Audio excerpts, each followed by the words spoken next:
करना है लाभ हानि से ही प्रश्न, लेकिन कुछ नए प्रश्न करना है, ध्यान दें, है ना। देखिए प्रश्न को हल करने के लिए सबसे पहला काम हमारा होना चाहिए कि उसका बेस तैयार हो। अगर बेस तैयार है तो फिर हर एक सवाल जो है कि समय कम होने के बावजूद भी सवाल को हल कर सकते हैं, है ना। तो हम चलें, पहले तो हम शुरुआत करते हैं एक नए क्वेश्चन से, है ना, जो बहुत ही कम पढ़ाया भी गया है लेकिन एग्जाम में ज्यादा से ज्यादा पूछा गया है। जैसे कोई भी दो वस्तुएं होती हैं, जैसे मान लेते हैं दोनों वस्तुओं को 1200 रुपया में खरीदा गया है। एक वस्तु को भी 1200 रुपया में खरीदा गया, दूसरी को भी 1200 रुपया में खरीदा गया, माने दोनों वस्तुओं को 1200 रुपया में खरीदा गया। अब जब बेचने की बारी आई तो इसे 10% लाभ पर बेच दिया गया और इसे 10% हानि पर बेच दिया गया, और ऐसी दशा में कुल मिलाकर के क्या होता है? दोनों 1% गलत, ना तो लाभ होगा ना ही हानि होगा। अगर समान मूल्य पर खरीदा गया है, समान मूल्य पर दो वस्तुएं खरीदी गई हैं और एक को जितने % लाभ पर बेचा जाता है उतने ही % हानि पर दूसरे को अगर बेच रहे हैं तो फिर इस दशा में ना तो लाभ होगा ना तो हानि होगी। देखें कैसे, 1200 रुपया की वस्तु है और 1200 रुपया की अगर वस्तु है, इसको 10% लाभ पर, भाई 1200 की ये 1200 की ये कुल मिला के 2400 की हमने खरीदा है दोनों की दोनों वस्तुएं, है ना। तो देखिए 1200 रुपया की वस्तु है, 10% लाभ पर बेच रहे हैं, माने 110% पर, तो डबल जीरो से डबल जीरो कटा, अब गुणा कर देते हैं 0 और 11 दूना 22 हासिल 2, 11 कम 11 12 13, है ना। पहली वाली वस्तु को 1320 रुपया में हमने बेच दिया। दूसरी वाली वस्तु की बात आई तो देखिए 1200 की ये खरीदे थे और इसे 10% हानि माने 90% पर बेच दिए, तो डबल जीरो देखो 0 का 0 12 9 108। अब देखें 1320 की ये 1080 की है, कुल मिलाकर के कितने की बेचे हैं? तो देखिए 0 में 0 जुड़ा तो 0 और 2 में 8 जुड़ा तो 10, हासिल 1 हुआ और 1 हासिल जुड़ा तो 4, 4 में 0 जुड़ा तो 4, है ना, और 1 में 1 जुड़ा तो देखो दोनों की दोनों वस्तुएं 2400 में हमने खरीदा था, दोनों की दोनों वस्तुएं 2400 में हम बेच रहे हैं, तो बोलो लाभ हुआ कि हानि हुई? ना लाभ हुआ ना हानि हुई। माने अगर कोई भी वस्तु है और कोई भी वस्तु को अगर हम जो है कि कोई भी वस्तु को अगर हम समान मूल्य पर खरीद रहे हैं, एक को जितने % लाभ पर बेच रहे हैं उतने ही % हानि पर दूसरी को बेच रहे हैं, तो ऐसी दशा में ना तो लाभ होगा ना हानि होगी। ये पहला पॉइंट, बात क्लियर है। ये बात ध्यान में रखना कि क्या दोनों वस्तुएं समान मूल्य पर खरीदी जा रही हैं या समान मूल्य पर बेची जा रही हैं। लेकिन अगर यहीं पर कह दिया जाए कि दो वस्तुएं हैं और दोनों की दोनों वस्तुएं 1200 रुपया में बेची गई हैं, 1200 रुपया में बेची गई हैं, और 1200 कह लेते हैं या 3600 कह लेते हैं, 3600 कह लेते हैं या कुछ भी कह लेते हैं, है ना, कितने भी रुपया कर लेते हैं। अगर अब इसको 10% हानि पर, 10% हानि पर और इसे 10% लाभ पर, या 20% हानि या 20% लाभ। कहने का मतलब देखो 3600 रुपया में इसे विक्रय किया गया है, 3600 रुपया में इसे विक्रय किया गया है, विक्रय माने बेचा गया। अभी तक बात हुई थी कि समान मूल्य पर अगर खरीदा गया है तो ना लाभ होगा ना हानि, लेकिन समान मूल्य पर जब बेचा जा रहा है, समान मूल्य पर बेचा जा रहा है, माने 3600 को 3600 पर इस वाली वस्तु को, तो 3600 पर इस वाली वस्तु को बेचा जा रहा है। और ऐसी दशा में जब कहते हैं एक पर 10% की हानि होती है, दूसरे पर 10% का लाभ होता है, ऐसी दशा में हम कहते हैं कि पूरे के पूरे सौदे में सदैव क्या होता है? हानि होती है। और हानि होती है तो कितने % की होती है, ये बात जानना है। पूरा का पूरा विस्तार से हल किया जाए क्या? हल है, ऐसे ही समझ लेते हैं, समय भी कम है। तो देखिए कैसे 10% हानि कह रहा है, 10% लाभ कह रहा है, या 20% हानि कहेगा या 20% लाभ कहेगा, और या कहेगा जो है कि 15% हानि कहेगा या 15% लाभ कहेगा। जब कोई वस्तु समान मूल्य पर, बराबर मूल्य पर बेची जाए, एक पर जितने % का लाभ हो, दूसरे पर उतने % की हानि हो, ऐसी दशा में सदैव हानि ही होती है। और वो कितने % की हानि होती है? तो देखिए सवाल पर ध्यान देना। जैसे यहाँ पर ये जो संख्या है 10% लाभ की बात कर रहा है, 10% हानि की बात कर रहा है। अगर 0 मिल जाए तो बड़ी अच्छी बात है, और 0 ना मिले तो फिर उससे अच्छी बात है। बोलो कैसे? हम करते क्या है, 0 मिल जाए तो 0 दोनों के काट देना और 1 कम 1% की हानि होगी। यहां पर 0 मिल गया है तो 0 को काट देते हैं, 2 दूनी 4% की हानि होगी। बात को समझना। यहां पर 0 नहीं मिले हैं तो कोई बड़ी बात नहीं है, ना काटो। बाद 0 काटने का मतलब होता है, 2 0 काटने का मतलब होता है 100 से भाग करना। 100 से भाग करने का तात्पर्य होता है चाहे 2 0 काटो, 0 ना मिले तो 2 अंकों बाद दशमलव लगाओ। अर्थात हम करते क्या है, 15 का 15 से गुणा करोगे 225 होगा, और 225 में जहां 2 0 काट रहे थे वहां पर 2 अंकों बाद दशमलव लगा देते हैं, 2.25% की हानि होगी। अच्छा, 2.25% हो सकता है ना लिखा मिल जाए तो दशमलव के पहले वाली संख्या को ऐसे लिख देना, दशमलव के बाद वाली संख्या को ऊपर लिख देना, जितनी संख्या है उतने 0 लिख करके 1 लगा देना। 25 से कम 25, 25 चौके 100, अर्थात 2 सही 1 बटा 4% की हानि होगी। बात को समझो, है ना? अब यहां पर इतना तो कर लोगे, लेकिन अब यहां पर क्वेश्चन हम बता रहे हैं कैसे, देखते हैं।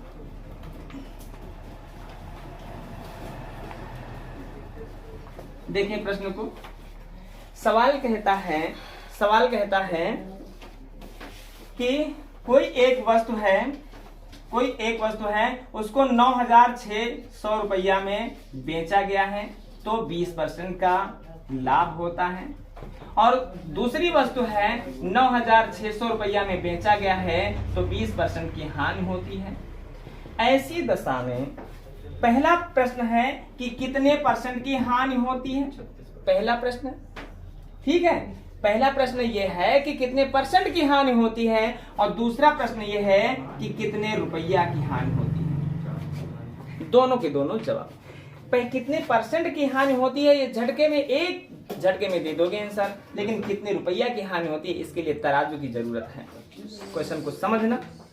देखें, अब तुम जान चुके हो कि समान मूल्य पर अगर बेची जा रही है वस्तु तो 0 से 0 को काटोगे, 2 दूनी 4% की हानि होती है। ये बात को जान चुके हो, इतनी सी बात को जान चुके हो कि नहीं? 4% की हानि हो रही है, इतनी सी बात तुम्हें पता है ना? इतना सा तो तुम बिना रब किए हुए कर सकते हो, है ना? 4% की हानि, कोई ऐसा है जो 4% हानि नहीं समझ पा रहा? समझ में आई बात? अच्छा, अब दूसरा पॉइंट, यहाँ पर कितने रुपया की हानि हुई है ये बात में जानना। देखिए, जब 9600 रुपया को इससे बेचा, 9600 रुपया की इससे बेचा, तो कुल मिलाकर के कितने रुपया बने? 00 मिला के 00 00 जुड़े तो 00 ही हुआ, और 6 6 12, 1 हासिल 10 9 19, माने 19,200 रुपया के बेचे हैं वस्तु को। और 19,200 रुपया की जब वस्तु को बेचे हैं तो हमें क्या हुआ है? 4% का नुकसान हुआ है। और 4% का नुकसान, अभी हम तुम्हें लाभ हानि पढ़ाते हुए बताए हैं, 10% नुकसान का मतलब सदैव 90% रखें, 20% नुकसान का मतलब सदैव 80% रखें, 15% नुकसान का मतलब है सदैव 85% रखें, 10% लाभ का मतलब है 110% रखें, 20% लाभ का मतलब 120% रखें। इतने में बेचने पर क्या होता है? 4% की हानि होती है। 4% हानि का मतलब है 96। अब सुनो, क्रय मूल्य, अगर क्वेश्चन ये हो जाए कि दोनों वस्तुओं को खरीदा कितने में गया था, यहाँ पर 100 रखो, लेकिन हमने कहा क्या, कितने रुपया का नुकसान हुआ है। नुकसान जानने के लिए नुकसान वाला परसेंटेज होना चाहिए, नुकसान वाला परसेंटेज है। क्लियर है? अब देखें, यहाँ पर क्वेश्चन होगा, सामने वाली संख्या को काट सकती है। देखिए 96 से काटेंगे, 96 पहाड़ा 192 से ज्यादा ना हो तो देख रहे हैं 2 बार जाएगा, 96 दूना 192, और 00 बरकरार बचे हैं। और त्रियक में गुणा होता है, अगर त्रियक में गुणा होता है तो 00 के 00 और 4 दूनी 8, अर्थात इस पूरे सौदे में जो व्यक्ति है उसे कितना रुपये का नुकसान हुआ है? 800 रुपये का नुकसान हुआ है। बोलो, यहाँ पर कुछ है ऐसा जो नहीं समझ में आया है? कुछ हो जो ना समझ में आया हो तो बता दें, अभी से फिर समझा दिया जाए, और नहीं तो फिर क्वेश्चन को हल किया जाए। बोलो, कुछ है ऐसा जो समझाने वाला है? हमने सूत्र क्या बताया है परसेंटेज हानि निकालने का।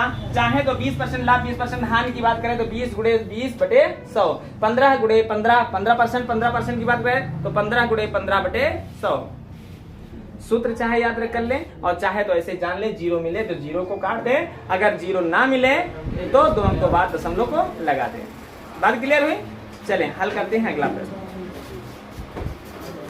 देखें सवाल कह रहा है कि कोई व्यक्ति है और वस्तुओं को किस में बेच रहा है? 1980 रुपये में बेच रहा है ना। प्रत्येक वस्तु को 1980, पहली वस्तु को 1980 में बेचा तो दूसरी को भी 1980 में बेचा और इस पर 10% का लाभ हुआ है तो दूसरे पर 10% की हानि हुई है ना। और ऐसे में सवाल ने कहा कितने रुपए। अच्छा हम कहते हैं कितने परसेंट का लाभ या हानि, तो हम कहते हैं 10, हम 100 को 100 से भाग करेंगे, 1% का नुकसान हुआ। इतनी सी बात तो हमको पहले से ही पता था, है ना। क्या कहे? 0 से 0 काटे, 1 एक कम 1% की हानि हुई, यही तो बात है। अच्छा परसेंटेज हानि नहीं निकालना है, लेकिन इतना तो पता है कि हानि हुई है। प्रश्न ने कहा कितने परसेंट का कितने रुपया का लाभ या हानि हुई, तो लाभ वाले को टिक नहीं करना, लाभ तो गलत है।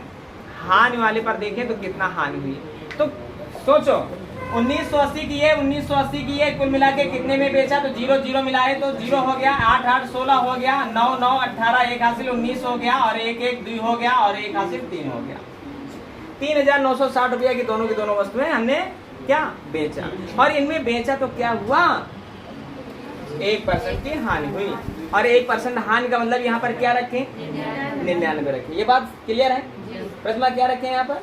99। आपकी क्वेश्चन जाए न चूक करके, ठीक है। 99%। अब क्रय मूल्य की बात कर रहा है कि दोनों वस्तुओं को खरीदा कितने में, तो 100 रख सकते हैं, लेकिन यहाँ पर तो कहा गया कितने रुपये का नुकसान हुआ है। नुकसान हुआ तो नुकसान जानने के लिए नुकसान का परसेंटेज माने 1%। सदा इन दोनों का जोड़ क्या होना चाहिए? 100 होना चाहिए। हानि जब भी बात करें या लाभ जब भी बात करें तो 19 के पहाड़े में। अच्छा 9 के पहाड़े में कब 6 होता है? जब न चौके 36 होता है। 96 36 के 6 हासिल, फिर 3 96 36 3 39, इसका मतलब 4 बार जा रहा पहाड़ा और 0 का 0 बचा है। त्रियक में क्या होता है? गुणा होता है और 40 का 1 से गुणा करोगे तो जवाब रहा कितना? 40 रुपया के बराबर। क्लियर है? कितने रुपये का नुकसान हुआ है? 40 रुपये का नुकसान हुआ है। ये क्वेश्चन आ जाएगा। चले फिर आगे बढ़ते हैं, लिखते हैं। देखें प्रश्न को, है ना। चलो ठीक है, नहीं आया तो सही, आया तो सही। अब फिर हम कोशिश करते हैं। देखें प्रत्येक वस्तु को कितने रुपया में? 399 रुपया में। एक वस्तु को 399 रुपया में तो दूसरी को भी 399 रुपया में बेचा। एक पर 5% का लाभ होता है और दूसरे पर 5% का नुकसान होता है, माने हानि होती है। और ऐसी दशा में सवाल ने कहा कितने रुपये का लाभ या हानि, तो ऐसी दशा में सदैव हानि ही होती है, लेकिन हानि कितने रुपये की होती है हमें बताना है। तो पहले देखें 4 दूनी 800 माने 798। दोनों वस्तुओं को 498 में हमने जब बेचा तो क्या हुआ? कितने परसेंट का नुकसान हुआ? 0.25%, है ना। कैसे? हमने कहा गुणा करके बटे में 100 कर देना, चाहे सूत्र लिख लो, x²/100, यही सूत्र लागू होता है। x² का मतलब क्या होता है? जितना परसेंट लाभ उतना ही परसेंट हानि का मतलब है। दोनों को गुणा कर देते हैं, बटे में 100 कर। 5 का 5 से गुणा करेंगे, 100 से भाग करेंगे, 0.25 आएगा कि नहीं? 0.25 आएगा कि नहीं? बोलो 0.25% की हानि हुई कि नहीं हुई? अच्छा अब यहाँ पर रखना क्या है, यही बात है, हमें पता नहीं है। आप देखो जैसे अभी कहा गया कि 10% का नुकसान हुआ तो 90 रख दें, 20% का नुकसान हुआ तो 80 रख दें। कि 80 और 70 और 90 आता कहाँ से? 100 से घटा करके आता है। तो यहाँ पर 0.25% का नुकसान हुआ है तो 25 नहीं घटा देना कि 75 रख दो, 0.25 घटाओ। 0.25 का मतलब 100 रुपया में 25 पैसा घटाओ तो बचा क्या? 99 रुपया 75 पैसा। 99 रुपया 75 पैसा। कोई डाउट यहाँ पर? बोलो, कोई दिक्कत? अब हमें हानि बताना है। हानि के लिए हानि का परसेंटेज रखो। हानि हुई कितनी? 0.25। ये दशमलव है 25। अच्छा दशमलव से दशमलव को पहुंच दो भाई, क्या दिक्कत है कि नहीं?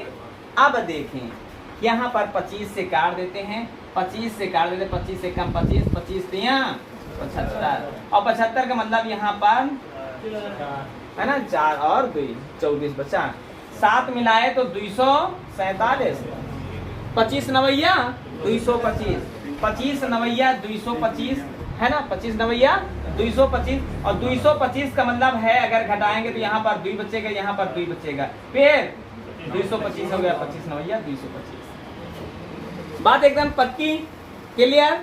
चलें 399 के सामने जो है कि 798, 9 के पहाड़े में कब 8 आता है, जब 2 बार पहाड़ा पढ़ते हैं, अर्थात 399 का दुगुना 798। तो कहाँ 4 रुपये का नुकसान हुआ है, कहाँ 10 रुपये का नुकसान हुआ है, बोलो कितने रुपये का नुकसान हुआ है, केवल 2 रुपये। भाई त्रियक में गुणा करोगे, यहाँ 1 तो बचा, 1 दूना 2, तो जवाब हमारा रहा क्या, 2 रुपया का नुकसान हुआ है। कितना रुपये का नुकसान हुआ है, 2 रुपया का नुकसान हुआ है। बात को समझो कि नहीं। अब की बार क्वेश्चन हल हो जाएंगे या नहीं। चले फिर हल करते हैं अगला प्रश्न। चले प्रश्न को ध्यान से समझें।